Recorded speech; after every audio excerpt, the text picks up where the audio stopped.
This evening from Children's Wisconsin Hospital. Yes, yes. I always confuse these. I always think of children's. But anyhow, yeah. This is Megan Hughes. She's I don't know your exact position, but Volunteer Services Manager or whatever title you choose. Volunteer Services Manager. Megan's going to a little talk about the Beads of Courage project, the process, and our how our donations help the kids. So I'll let her talk. Well, thank you so much, Ron. Your name goes far and wide at Children's Wisconsin. We've heard of you, and no, all good things. But I'm Megan Hughes, Volunteer Services Manager. I've been at the hospital for about, are we logging out? Yep, we're good, okay. Oh, I tell you, these things are on lockdown. So I've been at the hospital for 18 years, and went thinking that I was going to be a nurse, and that was challenging when you've got little ones and you see everything that's going on, and so I decided to go to the corporate end of things and work with volunteers. And because of that, I've had the supreme privilege of being able to connect with incredible humans such as Ron and all of you here that helped to create these Beads of Courage. And I'm fairly certain my dad would be geeking out right now. He's in Minnesota, and in his retirement he does a lot of this kind of work. So if he were here, he would probably be sitting in the audience and then talking with all of you until about midnight. Just super quick facts, and I know this is probably hard to see, but Children's Wisconsin has about 2.5 million touch points annually. So that can be in our hospital locations, which is Milwaukee and Fox Valley, and it can also be in our care closer to home locations, in some of our specialty clinics, and in foster care treatment centers. But truly, Beads of Courage is focused in our Milwaukee location, and it serves some of those patients who are going through chronic care needs and have some pretty enduring experiences that they have to navigate when they're really, really young, and shouldn't have to go through all of that. And so, as you can see, we've got about 305 patients. Sorry, that's me. I'm going to tell you. No, that's me. Okay. So we have 305 patient beds at the Milwaukee Hospital, and our oncology area serves about 22 beds. And so that's where a lot of our Beads of Courage are going to those patients, although any patient that's going through a really difficult procedure may be eligible for a Beads of Courage. And truly just thank you so much, because it is because of individuals like you that we can bring these bright lights into a really, really dark medical journey for many of these individuals who have a hard time finding that hope and that inspiration when they should be outside right now and going to sports and hanging out with their buddies, and they're stuck in a hospital. So being able to identify something that really gives them some incentivization and some glimmer of hope is really what you're doing here. And then just talking about what you support. Oh gosh, well, here we go.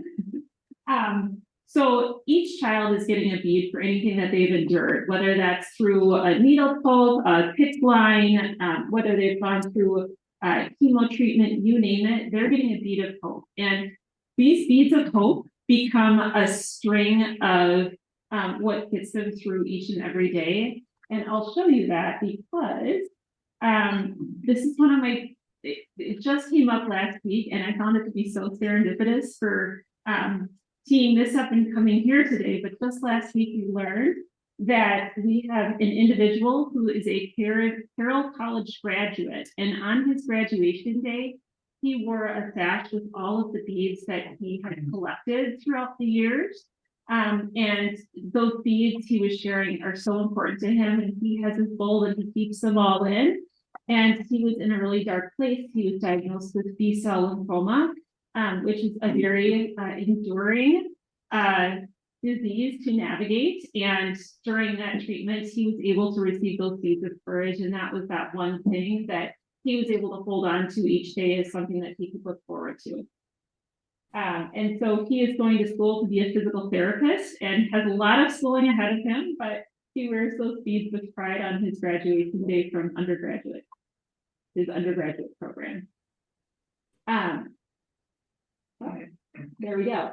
And then Beads of Courage at the hospital, because kids get really excited about this. We need to make sure there's some sort of tracking program. So we actually have a Beads of Courage prescription script that is actually noted in medical records of patients. So when they have their Epic medical record, any nurse or staff person can look up the prescription pad of Beads of Courage and see if that individual has received a bead for a current treatment or if they're eligible for a bead in an upcoming treatment.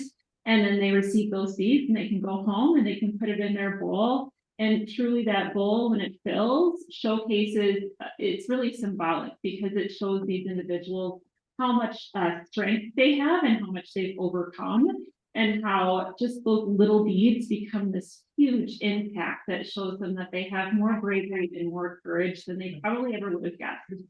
So, oh, look at that. On the video? Oh, you want this on the video? Absolutely. I think right on up here. This is years of treatments. Yeah. If you can see the lanyards that are all filled up and sitting on their lap, they're just filled with beads of courage. So that's why they asked us, woodworkers and turners to make the boxes so that the kids can hold these, you know, because the lanyards break and they spill all over. Right. No, No, that's okay. It's like 52 card pickup. I would think so. They've been for a tough month. Thank you for that. Those pictures just warm my heart. So so with that, if you have any questions, you're welcome to ask them, but otherwise, I'm always open for emails or questions that may come along about Beads of Courage program.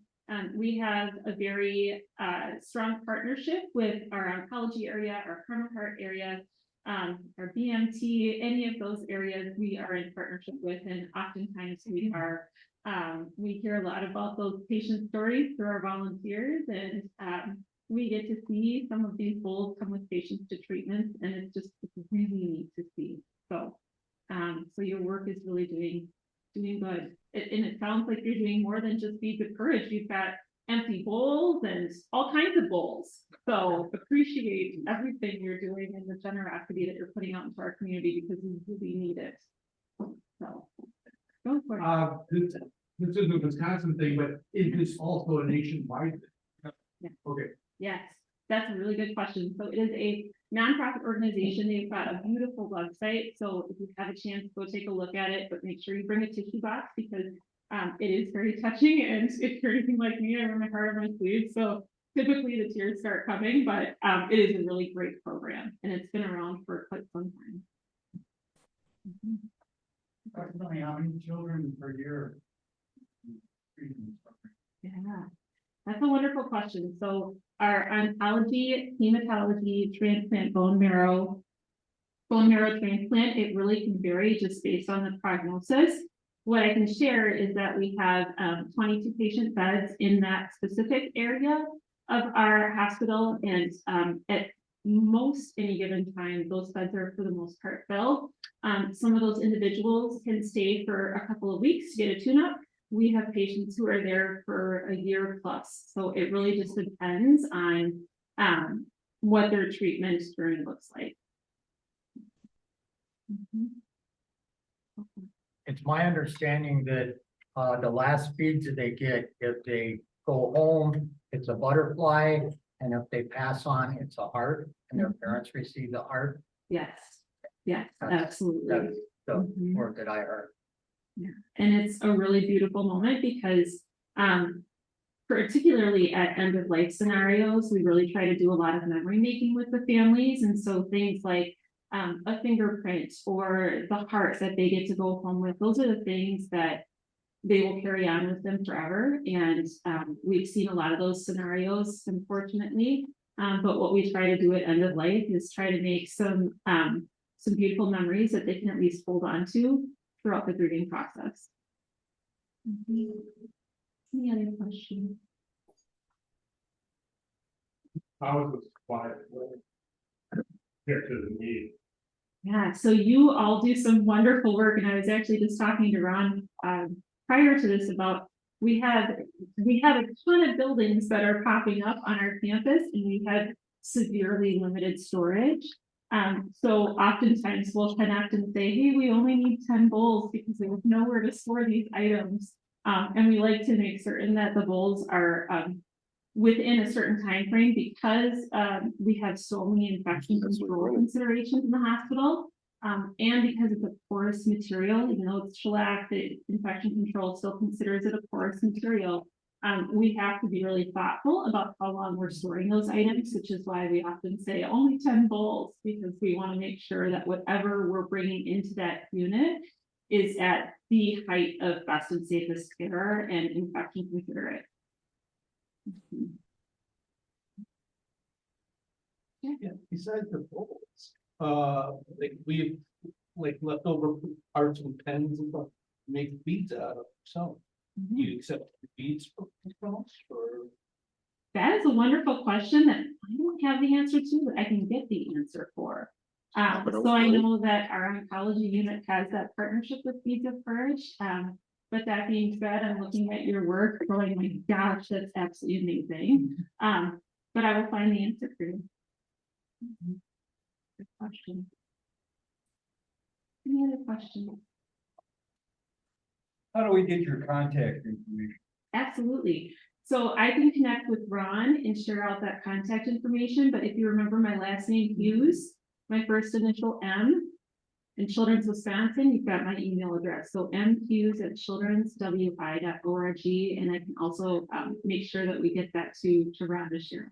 Do you work with Sheila Dodds? So Sheila's wonderful.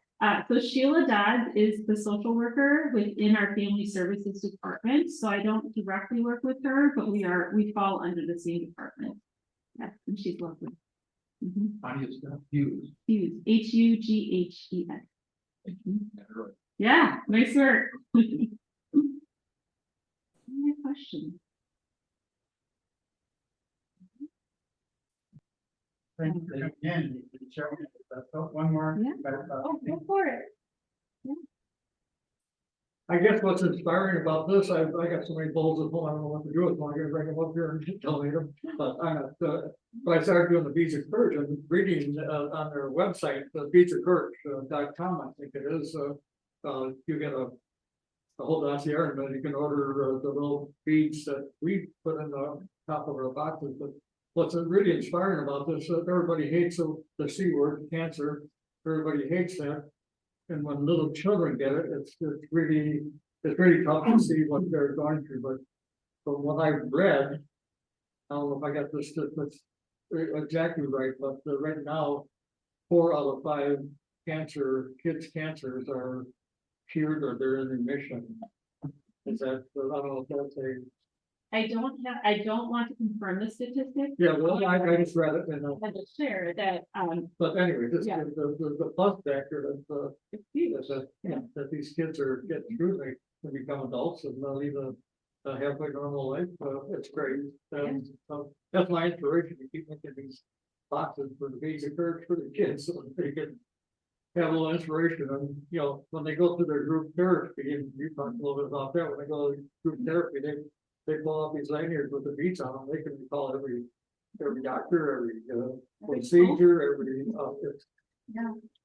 It's amazing. And we have some, Dr. Margolis is one of the core physicians that works in the oncology department, and he is brilliant. And if we don't have the answer, we're going nationally, internationally. We are trying to work with others to find the answer. And I appreciate that, particularly with physicians, because they are humble enough to know when to seek help and when to partner. And it's all about that collaboration. So we have some really great outcomes, which is exciting, and we have some really sad outcomes, but we hope that the good outcomes can get us through to drive more research, to have beautiful individuals like you helping us bring a little joy into the hospital and keep doing the work we're doing to help these kids out.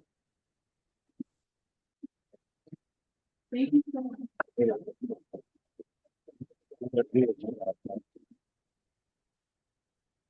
Well, just stick around. I've got kiddos to pick up from school.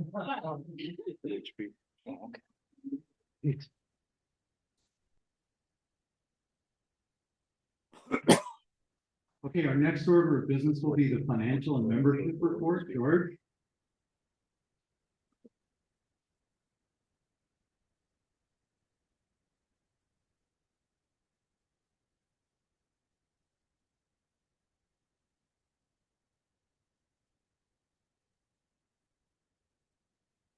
Okay, so we have $12,714.93 in our checking account. We're gonna take $500 expenditure this month for the demo that's coming up. Beginning of next month. We have 124 members.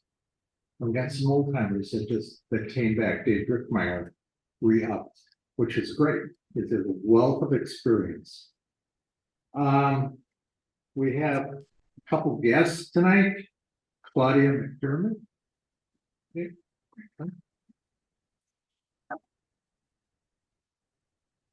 And Robert Badecki.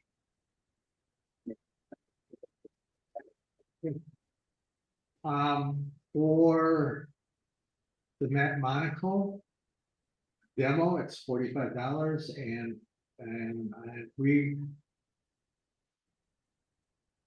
we're taking your money for that. And if you want to get on the workshops, Sunday or Monday, that will be $130.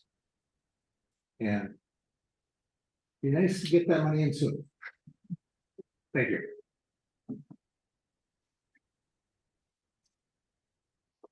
Okay, thanks, George. Dave McBride is in the back selling wood raffle tickets. Dave's got an assortment of wood out on the table. We've got a couple craft supply cards and a moisture meter. Okay. There it is. Okay. And we'll have a $25 Woodcraft gift card too, as soon as George goes and buys them. So we will have show and tell as soon as I'm done with announcements. So ideally we'll start here and maybe set your item here so we can focus the camera on it and speak into the microphone. We've had some concerns from the people on Zoom that they can't hear. So in here you can hear, but if you're not talking into the microphone, the people on Zoom cannot hear. So try to remember that. I'll be nagging you here if we don't. Also, next order of business. So the board just approved our first honorary lifetime members. So we have an initial class of 3. What this is it's a recognition of longtime members that have made significant contributions, but for some reason they're no longer members. So the first class of 3 is Barb Nelson, Jerry Anson, and Jerry Tackett. So Barb Nelson, probably we haven't seen her lately, but Barb was a longtime member, active in helping to run the meetings. And she also worked very closely with Ron Zadroik when Ron was president to set the club up as a nonprofit 501c3, which has been very important for our operation. And Barb also makes handmade sympathy cards for the family of any members that pass on. Her cards are beautiful if you've not seen them. So Barb Nelson, second one was Jerry Anson, who you probably haven't seen in a while either, but Jerry was a long time member, was our key audio-visual person for many years. And Jerry did a lot of demos for the club too. Typically it was segmented work and it was some artistic, Ron, what do you call those curvy Taurus something, something very artistic. So that's Jerry. And then Jerry Tackett, also a longtime member. He might be a founding member, possibly. I know he's one of the founding members of the Wisconsin Woodworkers Guild, so I would assume he's probably a founding member of this club too. But Jerry did a lot of demonstrations, a lot of segmented work, but perhaps more importantly, anybody that knew Jerry probably got some hands-on instruction, help solving a problem, learning a new technique. I know in terms of the people that I've learned a lot from a lot of people, but for me, Jerry would be at the top of my list in terms of somebody that's mentored me. So he was a tremendous mentor for a lot of people. So we're going to induct these people in as lifetime members. They get the full benefits of being a member of the club at no charge. Okay, next item, empty bowls. Ron, I've got the correct shirt on for this, Ron. You do not. I've got the correct shirt for the evening, I guess. Empty bowls is something that the club has been involved in for many, many years. And we like to make lots of them here. In the past, we've made anywhere from 150 to over 300. There's a lot of bowls here. And I think George just said, oh, we have 124 members. So I'm thinking, oh, if every member just made 2 bowls, that's 250 bowls on.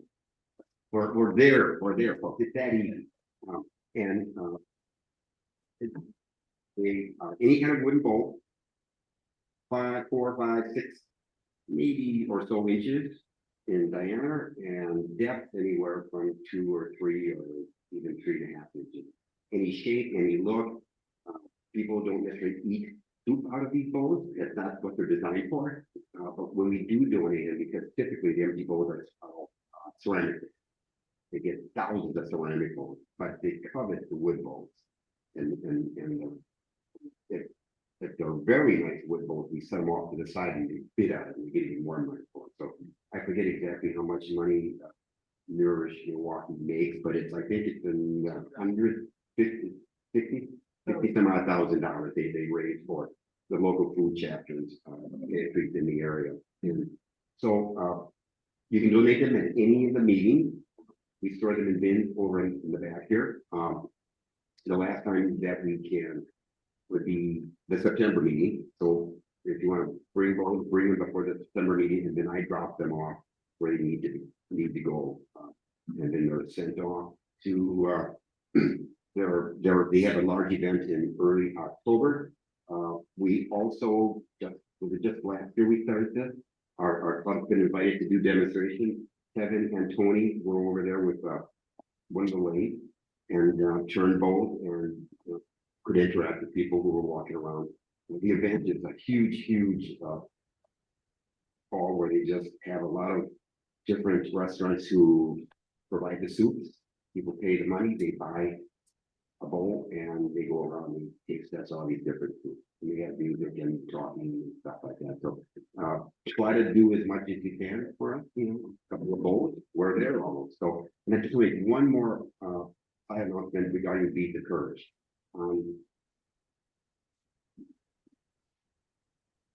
Somewhere on your Beat the Courage bowl or vessel box will be a little button that say Beat the Courage. And, you can order them, but why? Because we have them here. So if you need any, I can grab you a couple. So just let me know. Thank you. Ron, did you say the bowls need to be out of them? No, you do not. Okay, so they won't walk around the wood door. They do not. Not at all. No. Now If people do, they wouldn't. Oh, you can eat out of it. right. But at the event, they give you a styrofoam bowl. You get two tickets, 2 soups. They give you a styrofoam bowl. They're like sample size bowls. They're not. So people buy them. People buy, what is it, like $35 or $30? They can take a bowl and they get 2 soup samples. And if they want more than that, they can buy, more samples. Or they can buy more than 1 bowl too. And they're out on tables. There's, I don't know, lots, thousands, let's say. And a lot of them are ceramic. And then we brought, Ron, like 175 wood bowls last year? 180 wooden bowls last year we made as a club. So they really appreciate it.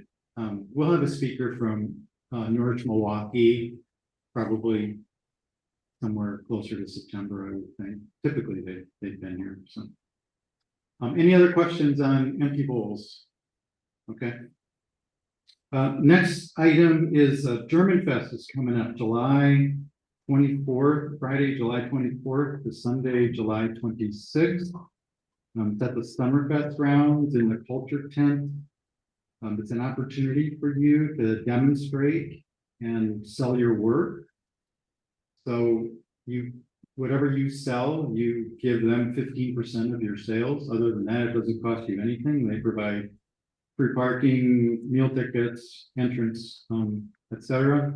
But if you're going to participate this year, we need your data by June 15th. And Randy, I see that you are here, so your golf outing fell through. No, we were at Greenfield Park.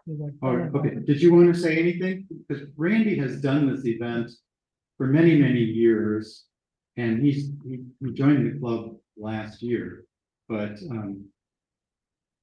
he could answer all the questions because he's done it for what, 10, 15 years? Right. Yeah, do you want to? Yeah, a little bit. There was a group of wood turners, and other guys have been doing this for, gosh, over 40, 50 years. Later on, I picked up one of the guys and joined them. So yeah, we set up on Thursday before the event. We're in the cultural tent. The only thing we don't have quite yet is exactly the space, but we're working on that. The gal that runs it, Cindy, is really good. She loves us being there. They've got this section, they just want hand workers, people who do stuff. And so the wood turners have been represented for many, many years. So we need to know people and figure out the space, and I'm part of the old school group, even though I'm part of the club, but we collaborate very closely to get it organized and make sure people know. So we had 2 people, I believe, last year that came from the club and intern. Yeah. So any questions, let me know. It's a lot of fun. Oh, man. Okay. So yeah, so if you're interested in participating, talk to myself or talk to Randy. If you would like to participate, we can set you up with one of the our Raycons, and we've got a shield, plexiglass shield for demonstration. And like I said, if you want to sell your work, what are there, like 60,000 people that come to that event, Randy? It's a lot. Yeah. It's something like 60,000 over the 3 days. So if you're interested in selling your work, you can talk to Randy, and he could tell you what kind of work sells, and you just keep track of what you sell and give 15% to German Fest. So, but we've got just about 2 weeks yet to get the names into the organizers. So that's that. Next item. So Matt Monaco is here on September 26th for a Saturday demo on advanced bowl turning. Plus, he's going to do some skew work. He's going to incorporate that into the Saturday demo, because we did a poll and the skew came in 3rd out of the 3 topics we had to pick from. But he said he would incorporate skew work for those folks into the Saturday demo. So that's $45. It includes lunch, there'll be coffee, and it'll be fun. So you can pay George or Edwin, or you can pay online at our website. And then on Sunday and Monday, we have hands-on classes. So we'll get together our 4 lays, plus we'll borrow 6 from Woodcraft and haul them down the stairs. So we'll have 10 people per class. The classes are $130 each. That includes lunch. I believe Sunday is the fine detail platter, and then Monday is wood pottery vessels. That's where you're turning a wooden vessel that's got a kind of a pottery shape to it instead of a traditional open-ended bowl. So we are going to leave the registration open until June 15th for members only. At that point, if we're not filled up, we will then open it to non-members that they will pay a little bit more than members. We'll invite the Madison Club, for example, So you've got the June 15th to enroll. Right now, we have, I believe it's 12 for the Saturday demo, and we have 7 for one of the classes and 5 for one of the others. So there's still plenty of room if you wanted to get in on that. Any questions on the Matt Monaco weekend? That is September, so there will not be a Monday evening, meeting in September. This will take the place of that. My final announcement, I believe. Yes, question? September. Yes. So we will not be having the first Monday of the month meeting in September. Right. Yeah.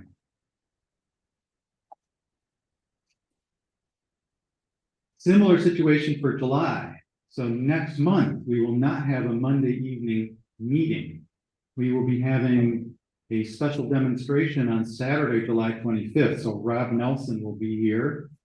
He will be demonstrating hollowing and an enclosed form for a calabash bowl. It's going to be no charge. So in order to do that, we made it bring your own lunch. So we will provide coffee and donuts, and there's water and soda in the fridge from Wisconsin Woodworkers Guild. It's $1 each, so that will be available.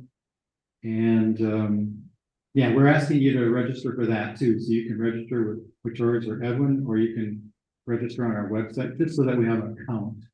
As we said, there's no charge for it. Next shop day is June 20th, right? Okay. Let's do show and tell. So who's ever up front here? Will there be a meeting in August? Yes. August 1st, the first of August, Yes. first Monday in August. In a second, I can tell you what it will be, but I don't remember off that one. Go ahead.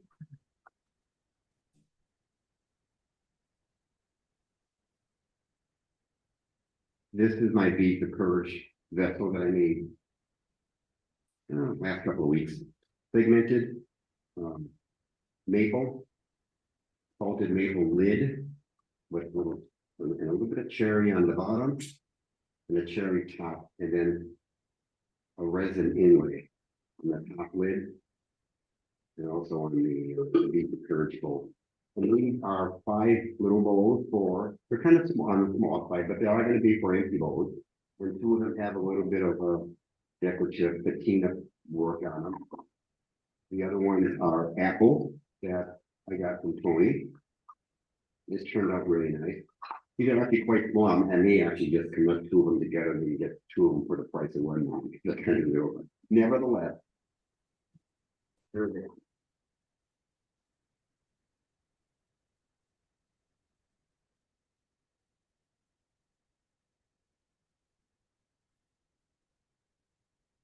Oh, if you do intend to come to the Nelson demo or the Saturday demo, we do accept payment for the Saturday demo for Matt Monaco at the door, but please go on our register on the website.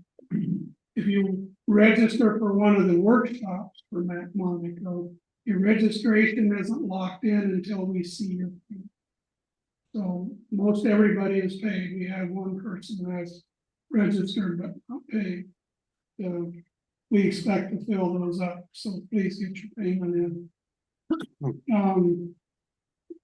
I made a box, went down to Harbor Freight and bought a high quality set of precision screwdrivers. Did I say something funny? I have a set of precision screwdrivers in the house, but I don't have a set to stop. So they came in a blister pack, as a lot of Harbor Freight stuff does. So I thought that was an opportunity to exercise my skills. So I made a box for my high quality precision screwdrivers. Of course, it had to have a threaded lid. That's oak, and the grain matches when it's tight. I'm pretty good about that. How do you do the thread? You guys gave me such a hard time about making these last month. I made another one. I think it just went down. It did, yeah. So anyway, here's another thread insert to go on the raffle. This one's made a little differently. You can drill both the lid and the vessel. 2 inches of your Forstner bit should slip right in. And it will tighten up on itself. If you see this back there, please don't mess with it too much, and the person wins it. Well, don't ask. Empty bowls. If you are thinking to yourself, golly, I'd love to make 14 or 15 empty bowls. If only I had the blanks to make them with. I have 2 nice cherry logs that need to be milled, and I'm planning to mill those into empty bowl blanks. I've heard it rumored that in the past, a certain individual in the club made over 100 bowls or empty bowls each the last 3 years. That individual says it's not going to happen this year. So he'd be happy, or or somebody would be happy to pass those bowl blanks along to you.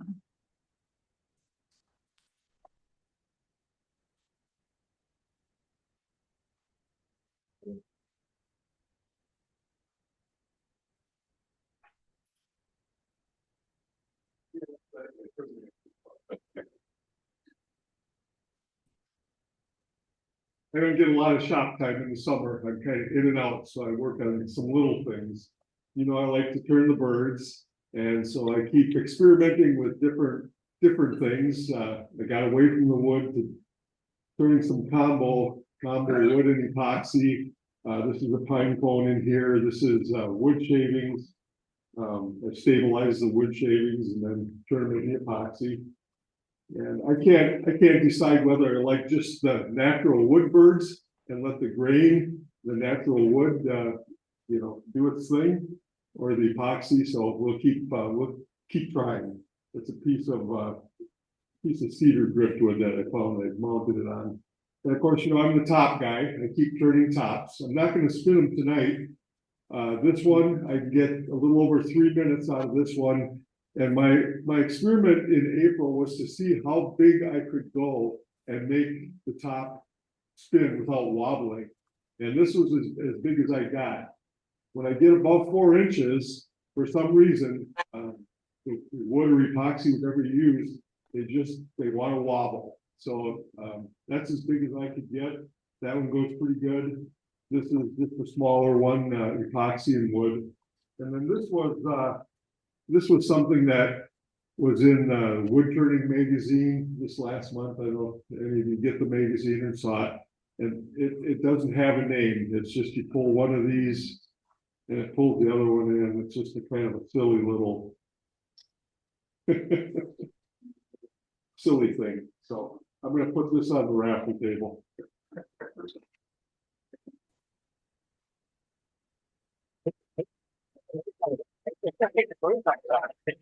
Really?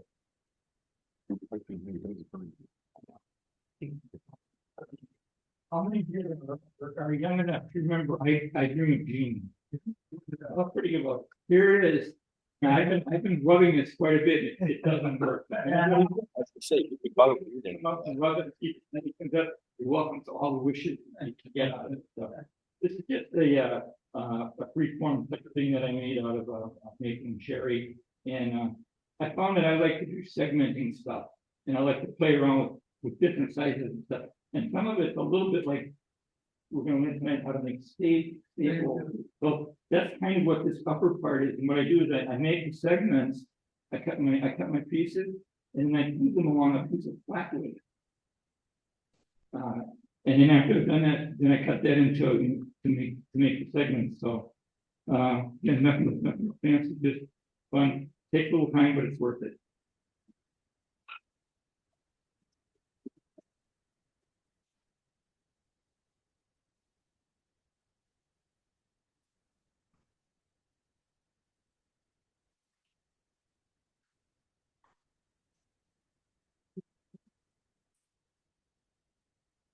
This is not a full bar. I just want to, this is kind of a lead in, this is kind of a lead into my demo tonight on these occurred boxes, but I guess within, I'd like to kind of debunk something, I'll probably get arguments out of it, but within the segmented wood turning community, they say that the solid bases have to have a button in them because we've got long grain, side grain, all mixed up and with expansion and contraction over the years. This is down my basement on display, kind of trying up the grass. But anyway, this if I turn this over to bring it here, I made this in 2010. That's a very, very solid bottom. And there's no denomination between. I actually made this out in Arizona, but you know I got walnut, they got cherry, they got the segmented up on top, and they we did out there in my campground that I was going to for many years. 2,200 sites. We had 140, 150 people in our wood shop, every bit the size, multiple lathes, multiple chop saws, multiple table saws. But anyway, as I got real interested. That's where I saw people turn on the lathe when I first started the wood shop there. And I said, that looks interesting. And I started making some pieces and I tell everybody that my wife became a wood turning widow. But I wasn't out at the casinos or the barbecue places, so she knows where to find me. But I've been at this a long time, and like I said, I just mainly brought it down because of the solid base on here, and trying to save with this long grain. That's got cross carrying. I just wanted to show that, and I've done many segmented pieces too.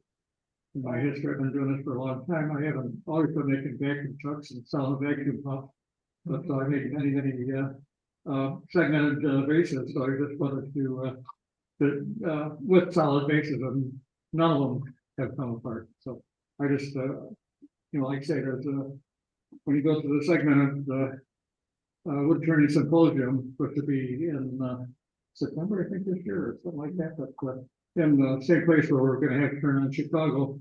But there's a lot of putting a hole in the bottom with a floating disc in there to counteract some of the expansion and contraction, which has been kind of hard to hold with the vacuum truck.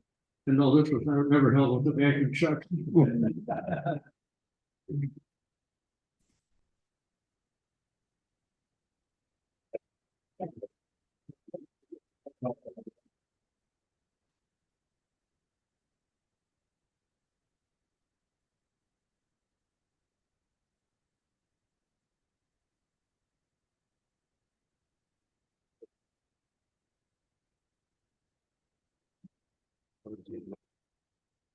Well, if anybody was here for the last open shop, I had started turning this segmented bowl that I started. So it's 8 levels at 12 around at 15 degrees, but other one. And I should have made a flat disc that attaches to the lathe and sanded each ring so it fits perfectly, but I didn't do that. So there's a couple gaps in it. Turned out good. And I got some really interesting off-centered pitch wood, so it's oak.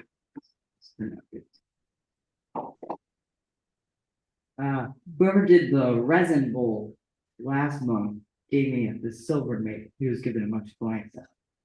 It's a nice silver maple chunk. And another oak bowl. Yeah.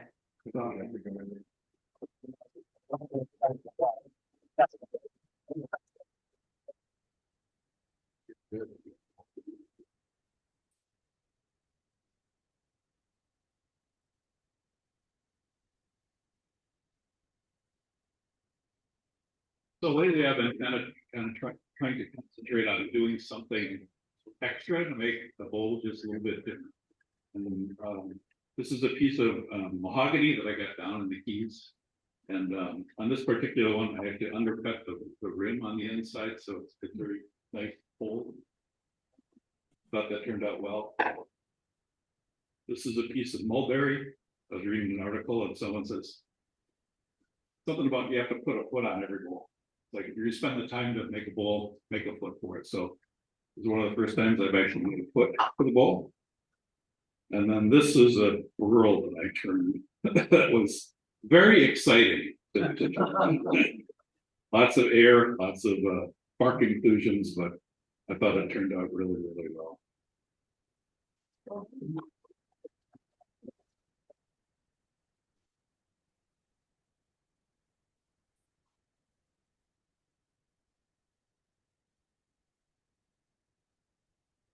Okay.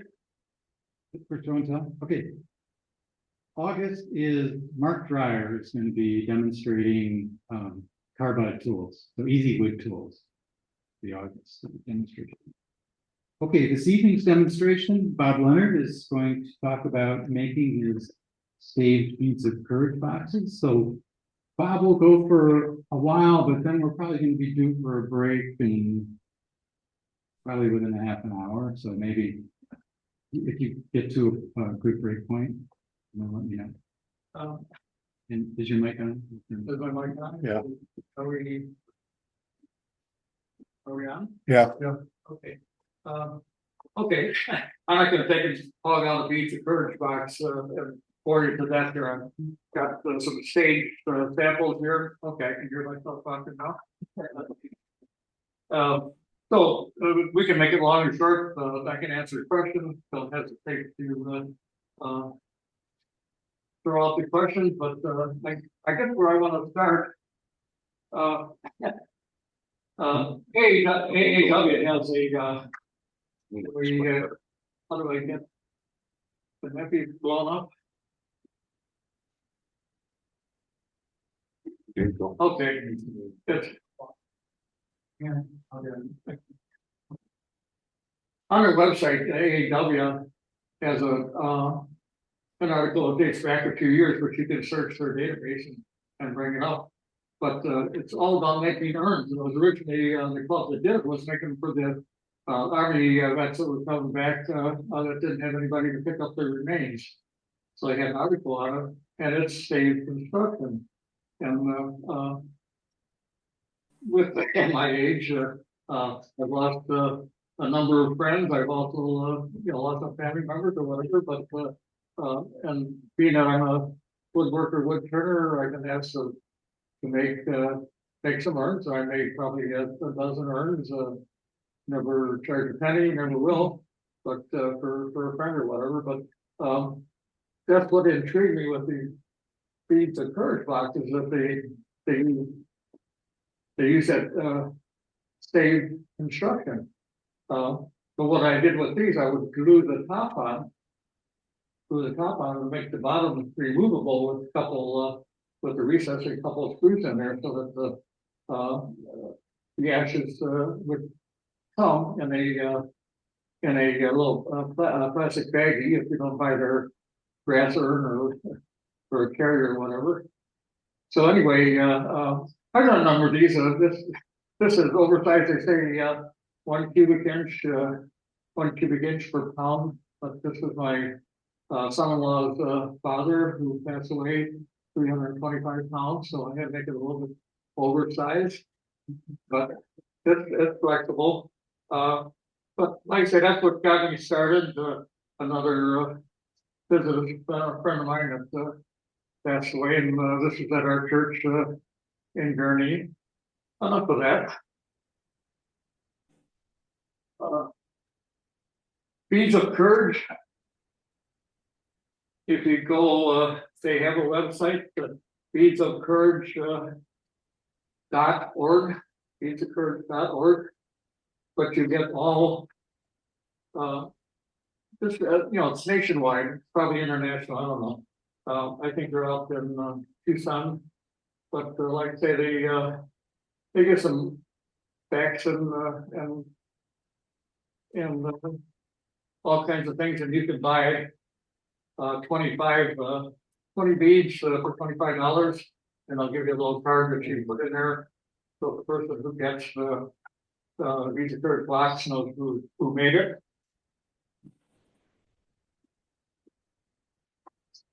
I'm going to lay out some pieces here, and these are basically I got 20 of these, I can send some more, or put it in a PDF, for, people to print out by themselves. But basically, a 2-inch wide piece of, wood, and you can make it from a lot wider hunk and run it through the table saw, but 2 inches wide on top. They say the boxes ideally should be 6 inches in diameter, 5 inches deep. That's their criterion of to hold a good amount of beads. And by doing a dozen staves, if you set your miter gauge at 15 degrees, and you have a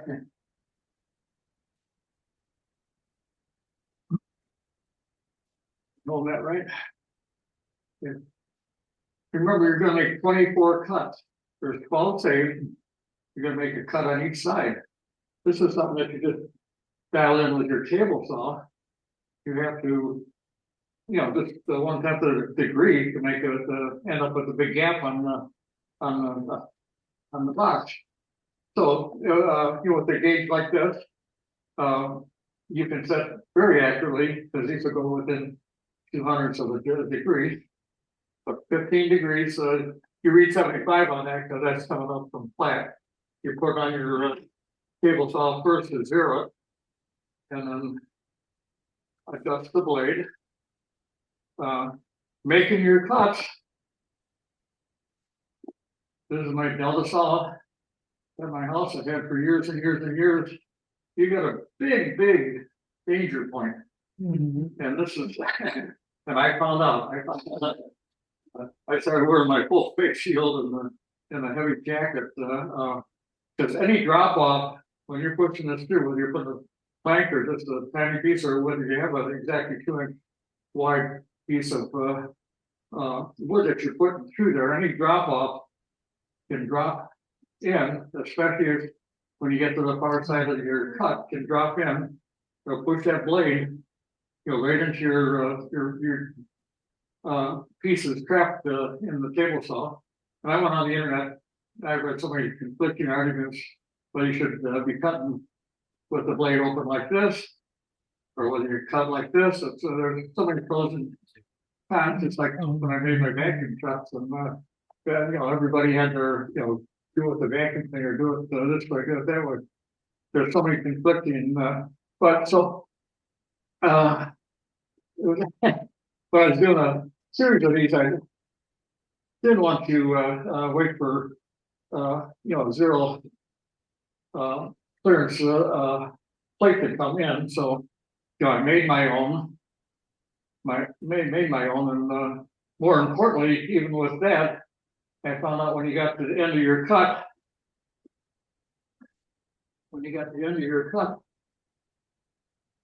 your drop off of your piece, if that didn't follow through, and you use the push stick to push that stave through, if you reach the end of the cut and there's still stuff there, it could come over, into the blade and become a projectile. So, the 0 clearance and back.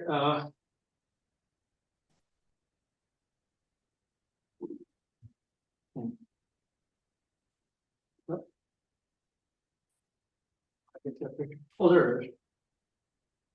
I do have a place out in Arizona, and been going to garage sales and picked up a nice in my place out in Arizona, picked up a nice Craftsman contractor table saw, which collapses and then take it down, take it back.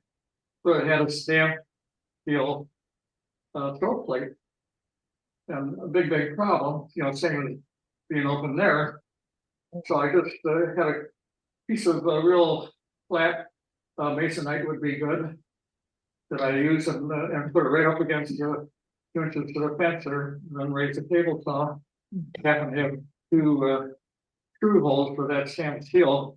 So, there I had a bed that I could put the pieces and run them through. So it's just a couple of precautions. Like I say, before I went to the 0 clearance, I saw a number of projectiles, and it just scary what could happen, especially after I took a look at what they look like after they went through. Questions so far?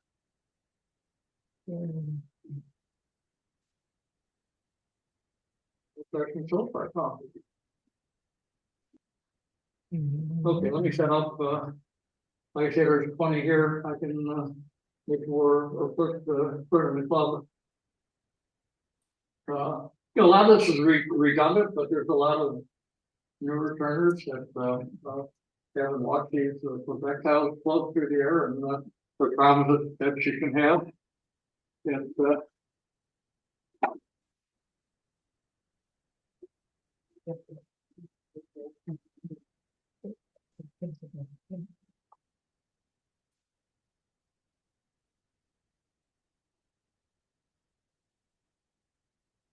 once you cut your staves, you have to, you got a picture, okay, thank you, Kelly, you're hired. You have to, put them together, you could try stacking them and getting them around to get the hose clamp on them. But, what you want to get is to get them all together and look at the, how many gaps you have, whether it's gonna work or not before you put the glue to it. So you put a piece of, masking tape, that's why it's 2 inches wide across, and especially if you use a straight edge, and start putting the staves down. And then once they're kind of secured, you can kind of roll if you're lucky. These are all rejects or extras.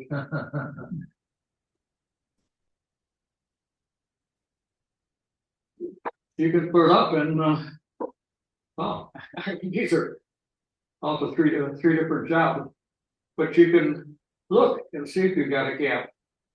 You know, we're 3/4 inches wide, so you can see if you've got a gap there, and you know, if you got the gap at the top, you can put it on that same table saw with your miter gauge, not miter gauge, your fence, tap it in the 64th of an inch, turn the blade. So you're just taking, like I said, gap at the top, so you just take a little bit of wood off of that top piece. And the main thing, because we're gonna waste a lot of wood here, is make sure it's contacting in the middle. It's we're gonna hog out the bottom, I mean the inside and the outside. And you know, once you have that, once you got them all set up, then you can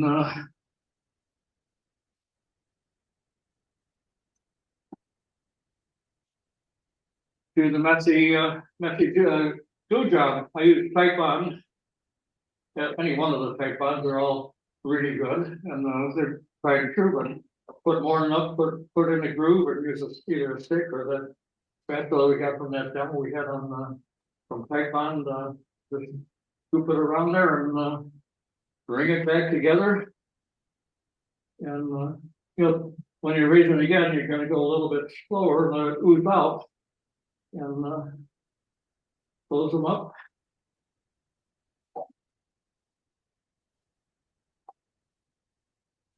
So nice on these Harbor Freight screwdrivers that you can take your big bit out, and you got a 5/16 driver. Because you know, use a slotted blade sitting there, you can go forever with it dropping off. But a couple of the hose clamps, you know, these are from Menards, and I gained a couple together. So it's hard to find one that'll do that circumference of 24-inch circumference. So it's gang a couple together and hammer over the little inside because it'll be twisted up, especially if you got a short piece. But we can put that on there. Try to line the screws up with a flat. You know, we got groove oozing out, no big problem. Do it on wax paper. It makes a mess out of your bench. flip it over and, do the other side and, I usually, when I get to this point and I got the band clamps, tightening on there, then I'll pull this off and I'll tap it to try to get them all straight and, get a square edge. Making sense, or I don't hear any comments on?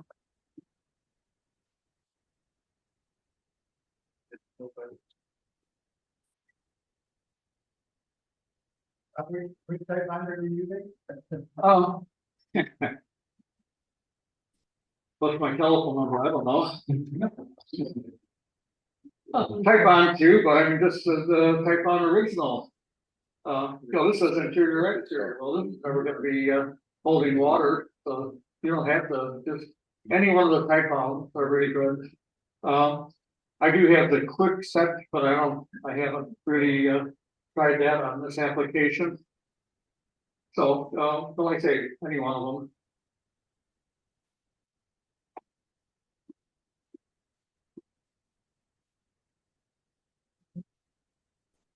You can take and scrape the glue out while you're, while you're waiting for the glue to dry, or just let it sit in there. But anyway, you end up with this is a walnut.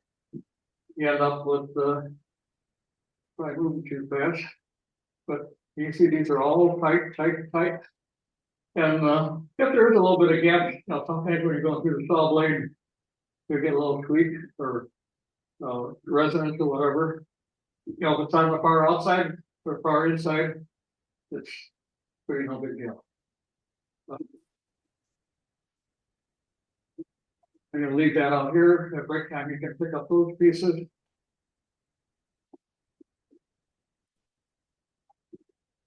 I guess when with the urns, they've always were straight sided and they were only half-inch thick, so I never did the inside. But I got intrigued with the barrel shape. There's wine barrels, whiskey barrels. I got intrigued, just rather than doing the straight across like that, and straight up and down. Intrigued with doing a barrel shape. With that 3/4 inch piece of shave, you got a lot to work with because you're going to come up with a 1/4 inch. So you can hog out the inside to the first edge there, and then on the outside, then you can hog out to the flat, but then you still have a big thickness of 1/2 inch or better. So therefore, if you contour it, you get the barrel shape. And that's been kind of my belly width or my going forward. I think we got all these.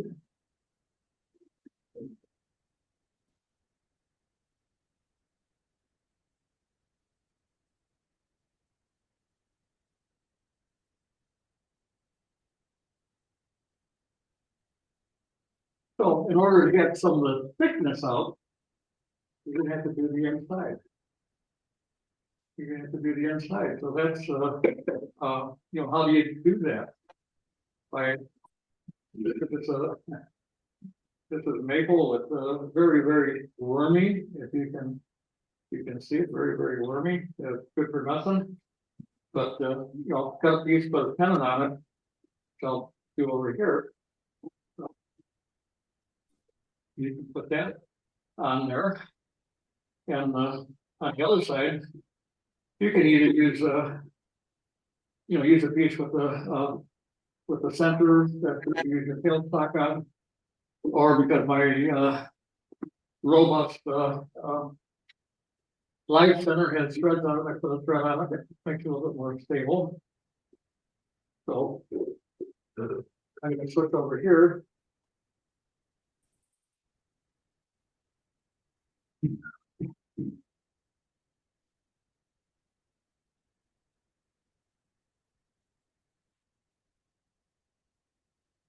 I got the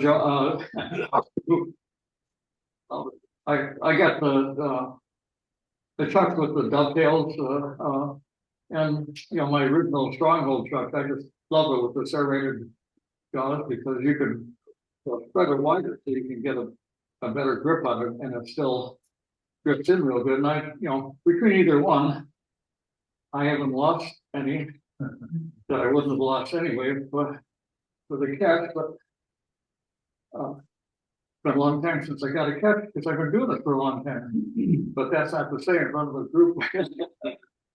I had my wife was going to come along here and watch me make a fool out of myself. And I said, no, you do a good enough job at home.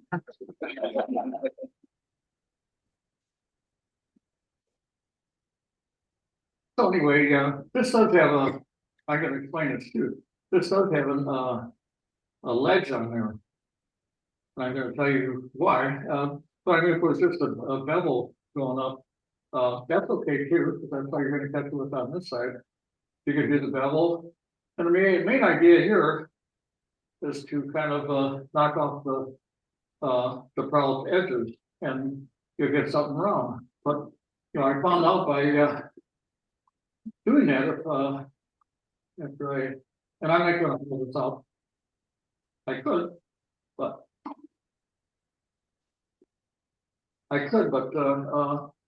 I'll put you guys to sleep. But I want to get, I want to get on the inside too, and you know, bring that so I can put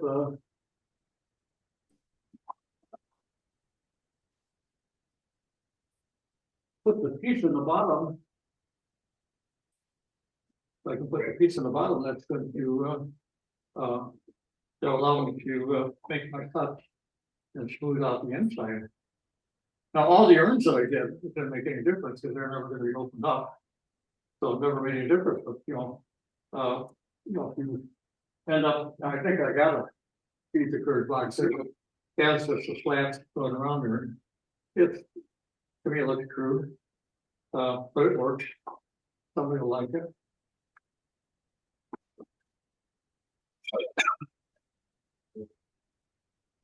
When you turn that facing you, though, you have all the pieces numbered.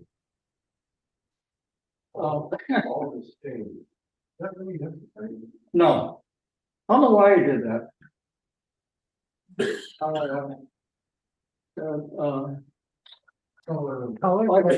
I think I had some on that one. I think I had some saves that were different. I wanted to make sure that they're alternating. So you know, it wasn't talking as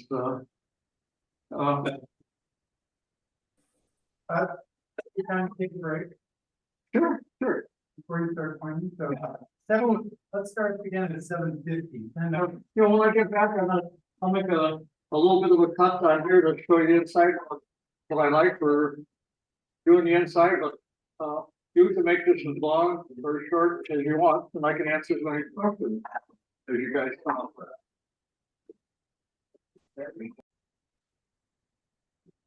You get off the notes. Yeah, I do that just to keep track of somebody asks a question or something, but I can make this smaller.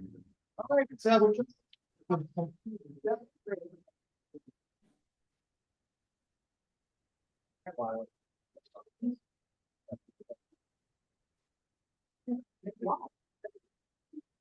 I didn't lose everybody. Well, thank you for sticking with me. You know, the good thing we broke where we did. I did prepare a script on it, but you know, I have enough. But I can see there was some confusion. Like I said, we could. I could have just a bevel here. We could round out the outside, but you know, I'd like to get a cut on the inside. You know, to try to bring down the thickness.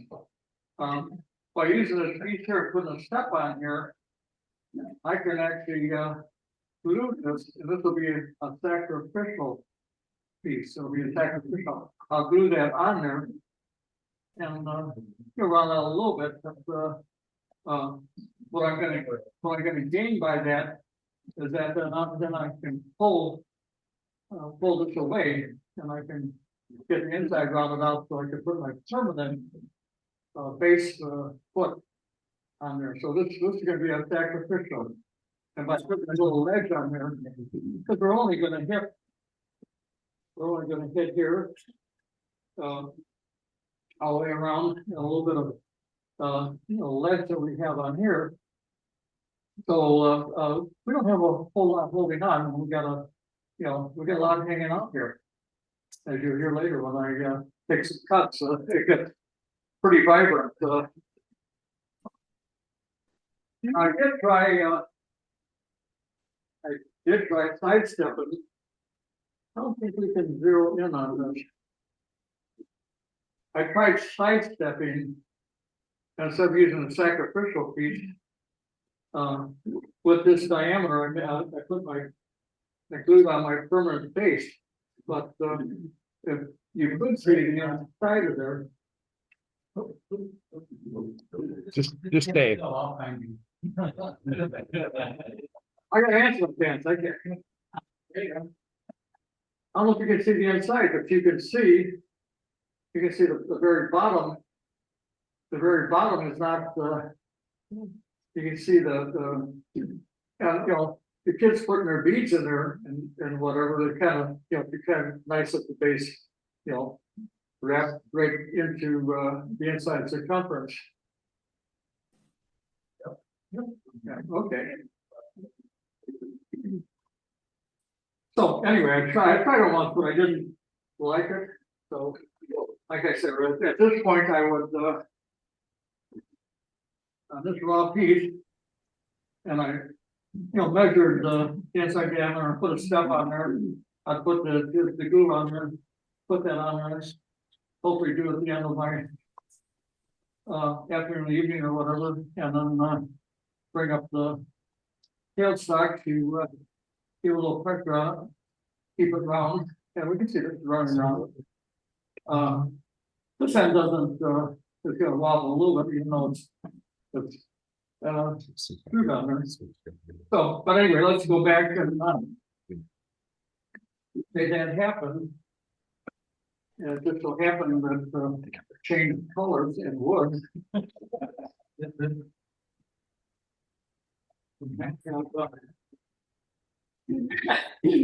is from an old shelf. This is from an old shelf that might be central, but this is this is a sacrificial piece here. That's glued in there, it's plenty dry. So I'm gonna put that on there. I'm gonna just do a little training on here. Like I said, I don't want to bore you to death with this. Plug out a. And I guess I like doing this. I like on plenty of solid wood. You get a lot of shavings on some of the mass of wood, and you get a lot of shavings in there. With this way, you're salvaging a little bit, you still get a lot.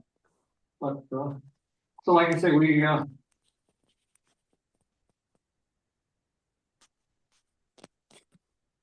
so make sure that that's gonna hold on there. Yeah, let's it's running very true. I'm gonna take some cuts on the outside to give you. I don't have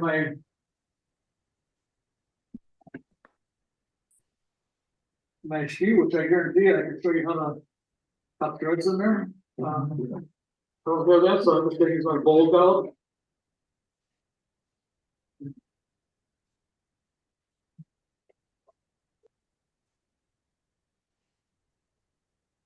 Sure, Patty says 1,000 RPM and below. If it does come loose, it's gonna go down. 1,000 RPM above, it goes up. So try to keep it at that level.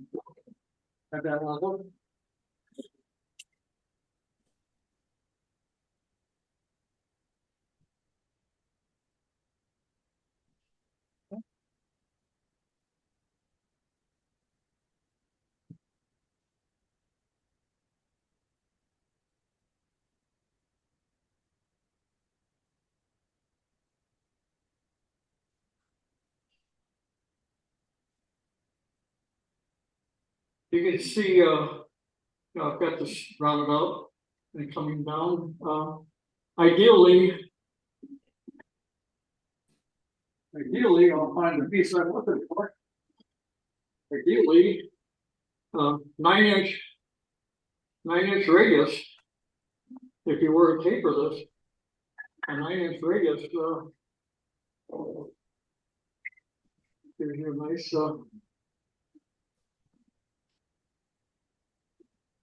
a piece of lawn and, your big compass and, like I said, we can see that there's a lot of wood there.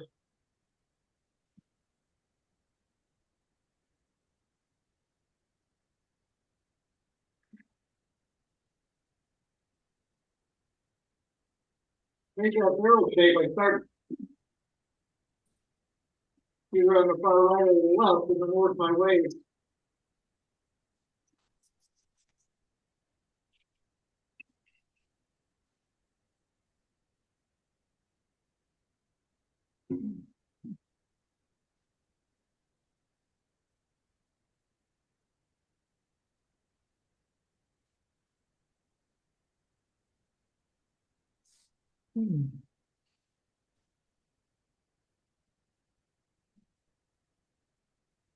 So you see, we're kind of, I can't do that completely, but, we're getting our, shape. So I really want to go with this on the inside, because everybody can do the outside. Now, if you're doing a conventional, I'll try not to. Conventional bowl, you're gonna, you're gonna, ideally, they say to work your way in, and you want to be cutting at 1 o'clock, 2 o'clock, if, the crown is high noon, 1 o'clock, 2 o'clock. You really don't want to, be pulling out, because then you're lifting the grain. But, especially if you're coming out and you're coming out here, if you're making a cut at, 9 o'clock, on that, clock face right there, at 9 o'clock on that, you're gonna get a massive catch. You're gonna get it. So right there, you're not supported. It's gonna push and it'll dig in.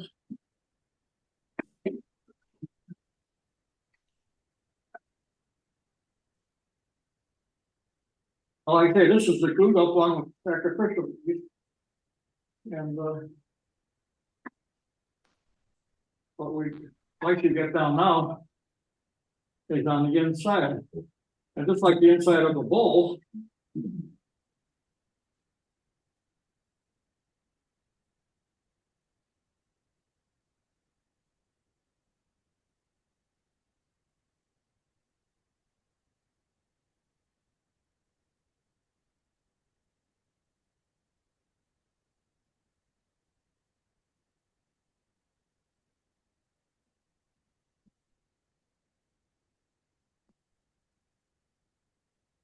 I think I'm just below center here. If you're going with your finishing gauge or anything, if you're naturally you like to cut with this left hand edge, you come in there, you're gonna launch that, and so you're gonna be stepping aside. So once again, if you did go in with the bowl gouge, you want to feed her in, which gets kind of tough as you get deep in there. It gets kind of tough to be cutting, at 1 o'clock, noon, 1 o'clock, or 2 o'clock at the most. Haven't gone through many composers I had. Hunter tools makes a hollowing. I don't know how we got. Okay. Let me show you don't have to reset the zoom. How many loose daylight? Well, Hunter makes a tool that's got a smaller area, which is nice. It gets inside of there, but it's got a raised, instead of just being a flat carbide tip on there, it's got a raised lip, and that raised lip allows you almost to get a nice contact, planing contact inside. You're not just totally scraping.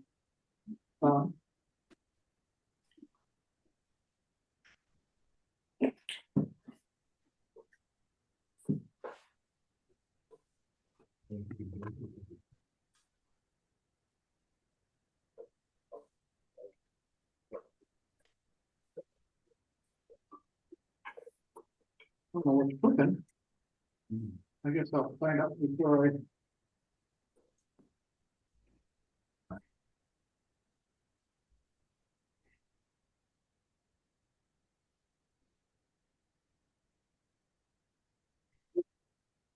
Well, I was thinking, can do it, but, the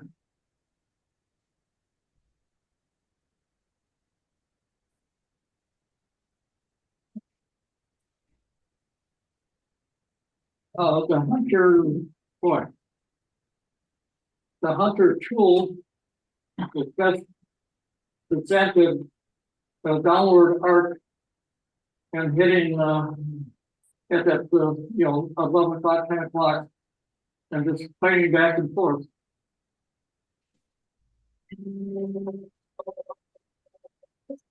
They say there's a lot of unsupported here, so this is where we get the harmonics.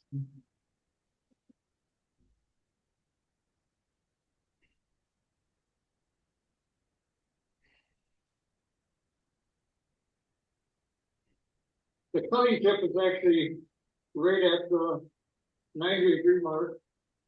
It could be a little bit below, preferably not above. So we can, when I'm making my barrel tape on the outside, this is where, with the tool like this, is where I can follow it on the inside.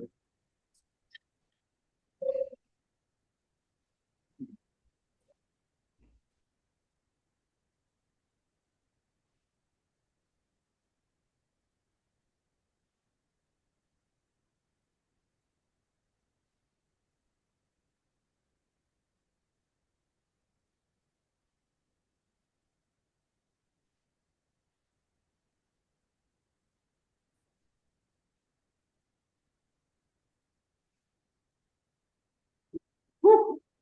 I think I didn't go much further. With handy dandy tools, this one I got at the Texas one, but just got to grab it from 0 to 1 inch. So I can measure there. Well, I'm down to a quarter already. That's dangerous. So I found, way over here I got my 3/4 where I haven't touched with the bolt out. So the hunter tool. But like I say, I just want to show you that. The main reason we want to get there is this is going to be our finished bottom. I also have taken the time, to pick up your time, because I put the tenon on a piece of maple here. And this will make another piece. That's not ideal yet. But by putting that ledge on there and that diameter there equals our inside diameter here.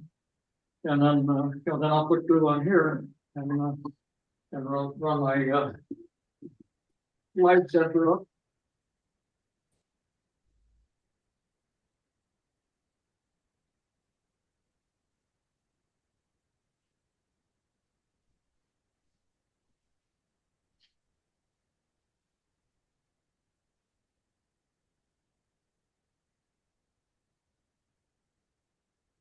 Piece of curly, I didn't know that when I made my original cuts. Oh my God, wasted curly on the very bottom, but I guess they could see through the other side and you can see that it's curly. Like I said, I would put glue on here, put it in there and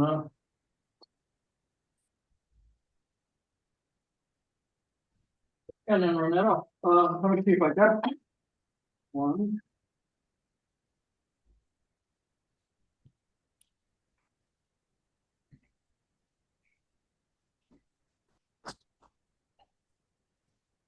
There we go.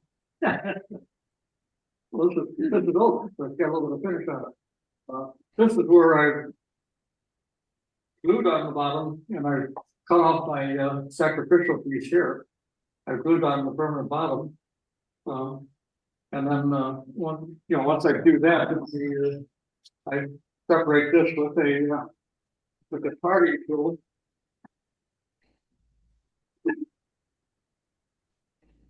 Right there, we got 5.5 inches here, and they say 5 inches deep. So we've got a lot to work with, but, I can go right down with my parting tool. I'll go backwards on that.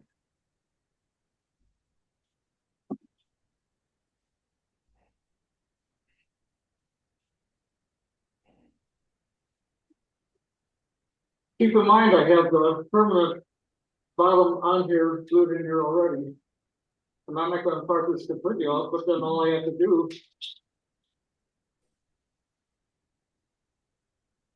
Turn it the right way around. Come right down till I bust that glue joint. I bust that glue joint, and then, what we end up with is,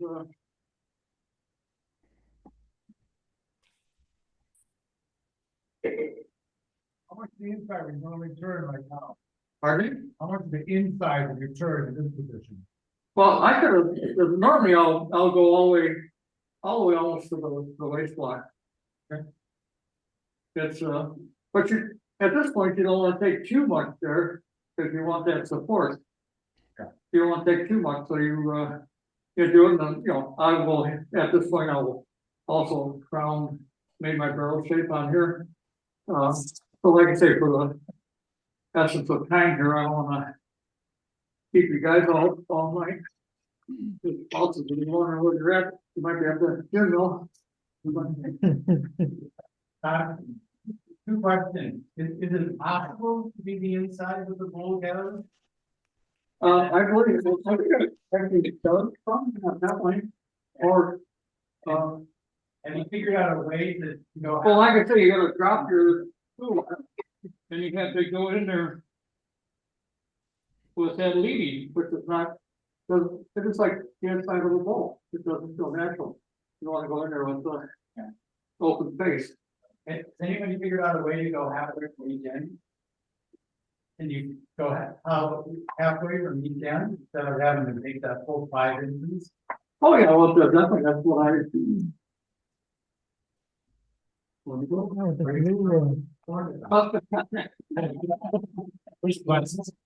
That's great, basically what I did, normally, because I got the hunter tool, so go all the way down the bottom. And make it round, take out all of the excess. And, but yeah, so there's, like I said, there's 15 different ways of doing everything, and then my wife's way, which is the right thing. You ever notice when you go, stop for gas and you go in the washrooms or whatever, the women's store is always on the right? The women are always right.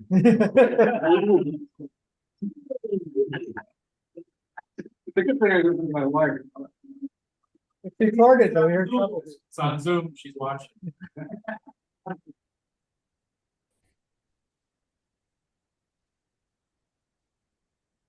So I parted off the sacrificial plate here. I put this on here. Unfortunately, I took it too far, so I can't.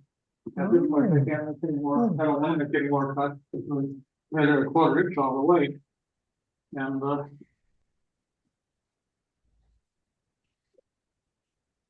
and a 1/4 inch. And, Whoa. it resonates. It resonates. Yeah. Got that thinned out, and especially when you got a 1/4 inch wall down here, or if you your permanent bottom, if you made that too thin with the dovetail, it'll it'll let you know. It's going to be a rough surface. You can from that point, then you can go to your trusty scraper, negative rake, or you go in straight as long as you keep it a little bit of tilt on your handle there. But you can go in and follow that through and smooth out the indulations and make it nice. But especially when I'm doing something like oak, which is I'll start with when I'm smoothing out the inside, I'll start with 80 grit. And I got a shortened right angle drill with the with the sanding pads and whatever, and I'll get right in there back and forth, and once I get it nice and smooth, then I'll go in with this, pan and make the horizontal or the back and forth scratches, so you're not always crosswise. And the same with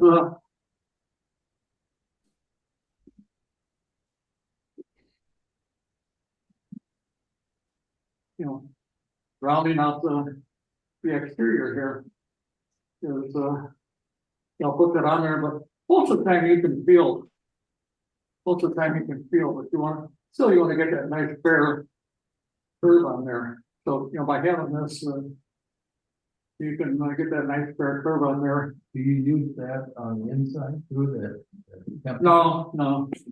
Once I got the outside, I'll smooth out the inside, take out all the flat spots. I'll smooth out the inside and make a little bit of a gully. And then I'll take my, depth gauge and, follow through and figure out where I have to take more. Now I have put straight edge on there, but it's, you don't want to end up, boring too much, and I'm trying to follow through and end up with a two-piece beaver curve line.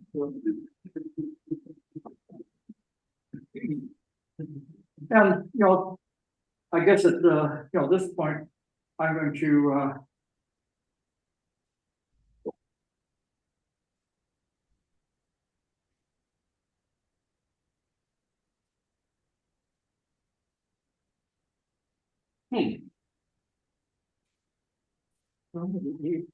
oh, there we go. With the measurement here, I'll take my piece that's going to be on the top, and I will, I'll also put a tenon on there, and then start forming that. And I tend to make these a little bit thicker so I can get a little bit of, so it's just not flat straight across, get a little bit of character to it. Use something nice with some nice grain on it. That's makes it look nice. I guess. I don't know where you. Well, of course not. They all turn out different, but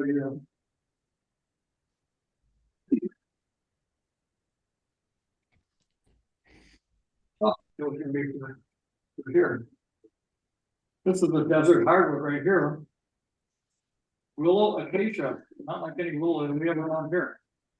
But then I'll make my copies. Now, at this point, you can see that we got a tenon here, and after we finish forming this, we got a tenon on this side. So, being at the house, I have a number of vacuum trucks. Happen to have a number of vacuum trucks, and I'll put the vacuum truck on there. But,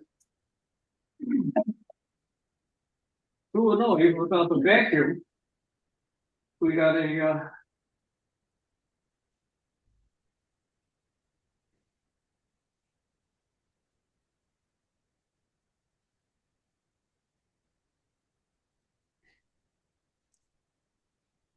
jam truck.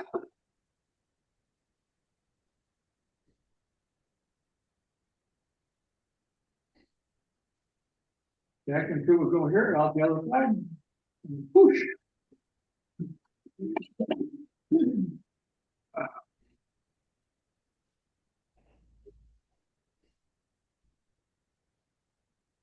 Get off.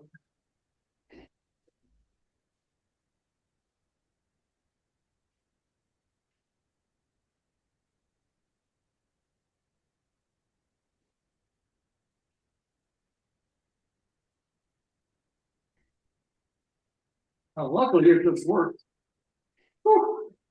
But I got the center point from when I flattened this out to begin with before I put the tenon in there, so I can use your line center to hold it.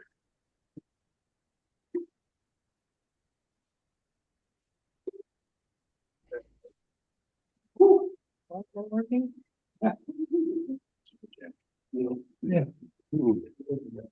now we got a jam truck that's famous, the only thing you can't do, you can't go around the house. That's not.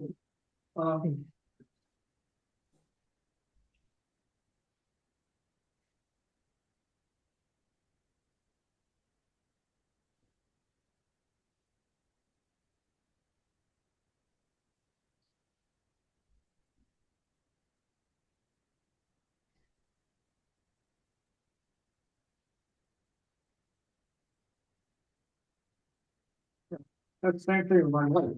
You understand me? Huh? You understand me? Ooh. Don't send a recording from the house.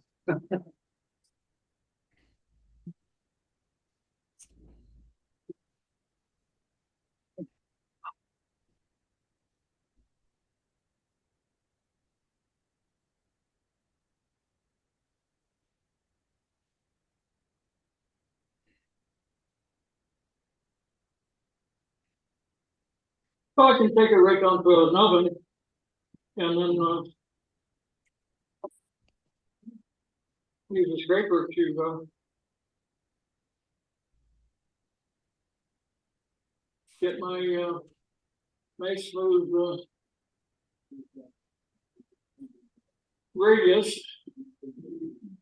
I can go all the way. I don't know if I want to chuck that up again or not. It's kind of skinny for a, but it's funny, even without, with the vacuum, it's nice because if I had a vacuum going, it could pull this away, but, it's not necessarily necessary. I think most demonstrators now, at one time at the AEW, they asked me to provide 3 or 4 vacuum pumps for the demonstrators. But then now everybody's going back to showing you how to do it, you know, the old way. The old, it always worked way.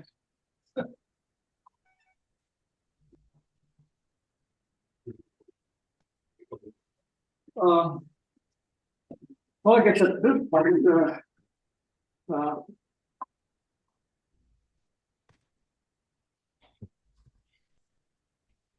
I would be looking to make the handle. And I guess another thing you want to say is when you're sizing this, when you're sizing this begin, you don't want that vacuum. You don't want that whoosh feeling because a lot of the kids, children with the cancer treatment, they're weaker. So you want to release, you want play in there. Yeah, you want play, you want a positive ledge on the inside, so it does stay in place, but you want a little bit of play in there. But like I say, at this point, we like to make a little handle. Well, I did urns, I did a pinion, but they don't want that for a piece of courage. So, but you know, this is just a group of some scrap lumber, the actual oak flooring that we had left over when put an oak floor down and a piece of maple cherry in the center and a couple pieces of maple. And I did manage to get it fairly well centered, which is an accomplishment for me. I don't just make comments about my wife, I make comments about myself. And so I guess I got a little bit ahead of myself, but like I say, you have you know, by using your old vacuum cup or anything, even a solid piece of wood to make a nice fair curve on it. You got a way of getting the tendons off and get right down the bottom and you know, my glue go all the way through, but you go right down the bottom and then you know, break it off and sand it and get nice clean inside.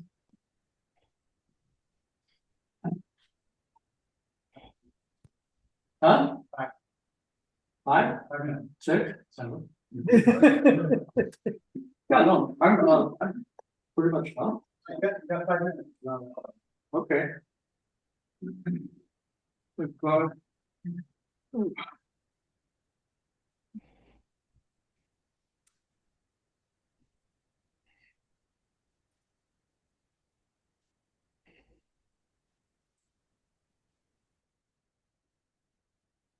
So, I don't know, oh, I had to have them. Hard to tell now. So it seems like there's a lot of steps on here, but very rewarding and good going. And, you know, getting it finished and,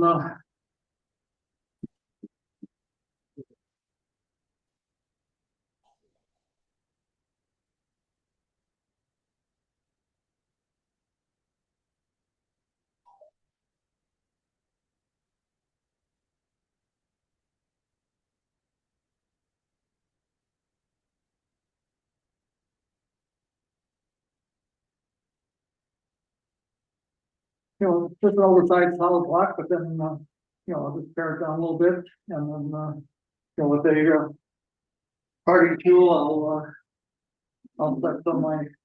Parting tool. Inner diameter, and I'll set my, my tenon to, stick on, the tenon there, I'll pull this up.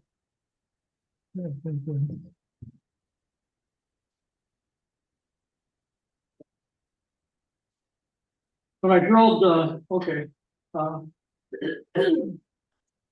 got this all shaped. And then with the center nubbin there, I went in with a tang drill and I just happened to have the beads of courage, are 11/16. I don't know, anybody makes a, maybe it translates to a buck or a metric, I don't know. But I happen to have 11/16 drill, I don't know. I think I had a garage sale one time, but so, you know, I did a little pilot hole and I followed through, you know, with the drill bit and then just leaving that a little bit of proud. And when I get all finished, and a little bit of epoxy on there, we'll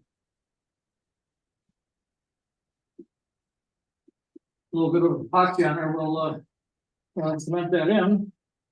And then you can finish it off. I like to use white bottom poly.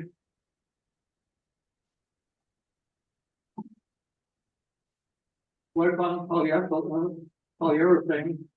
I'll do it in a little bit in a cup. A little bit in a cup. We don't leave that open. Let the air get in there for a long period of time. A little bit in the cup and then, you know, rub it on here, rub it on your finished surfaces and let me part this off and we'll be done. Except for questions.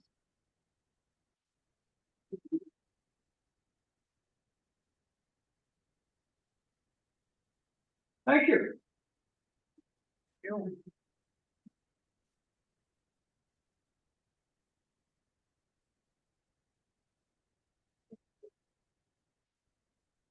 Well, Cindy, John, you've done a very good job of this. So I don't,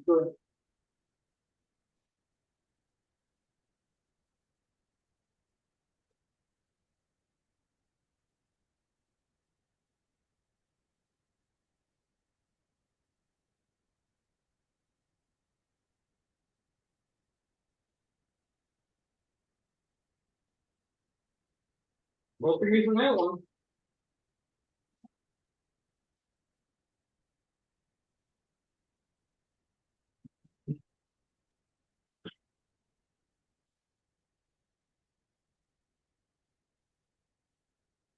Yeah, I chip her away here.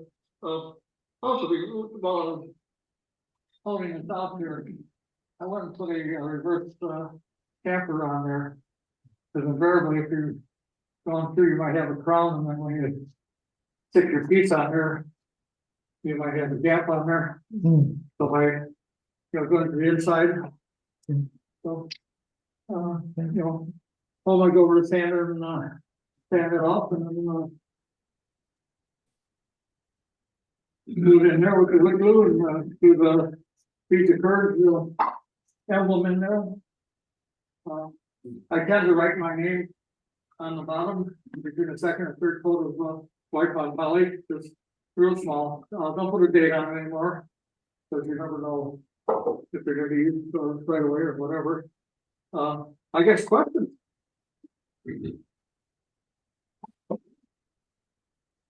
I just wanted to point out that for the finishes on any of the beads of curd or boxes, do not use any kind of oil. It's gotta be a polyurethane or a variation. No oil finishes whatsoever. They will accept it. Yeah, they got on the beads of bird. Yeah, they don't want any oils on there. They don't want you to paint it. You prefer, I think you said you used shellac. When you did the shellac is water. Not water soluble, but water harsh. So, but maybe you don't have like that, so, but you want, white on poly. Like most hardening finishes, once it's dry. And with poly, you wanna make sure that the vessels are completely dry and don't have any odor. It takes poly sometimes days or weeks for that smell to go away.